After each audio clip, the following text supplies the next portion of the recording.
মা চলো আজকে একটা চা করি বরঞ্চ। হ্যাঁ চল চা করি বরঞ্চ। চা তো সব রকমই সবাই খাচ্ছে, হ্যাঁ কিন্তু সুগার যাদের তাদের তাদের জন্য তো চা হচ্ছে না। তো তাদের মতন চা করবে, তাদের যাদের মতন চা sugar? করবো, হ্যাঁ। আচ্ছা ঠিক আছে, তারাও চলো। খেতে পারবে, আচ্ছা শুধু আমরা খেলেই তো হয় না।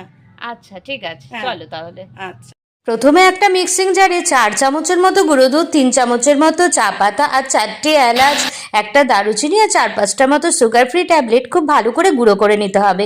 আর এদিকে জল ফুটলে সেই পাউডারটা দিয়ে খুব ভালো করে নেড়ে নিয়ে একটা ছাঁকনির সাহায্যে ছেঁকে নাও। তারপরে 2টো বিস্কুটের সাহায্যে পরিবেশন করো, দেখবে দারুণ লাগবে খেতে। ভালো হয়েছে না? কি দারুণ হয়েছে! আর এত কম সময়ে এই চাটা হয় আমি ভাবতেই পারিনি, আর এত ভালো। যাদের সুগার তারা খেয়ে শান্তি পাবে।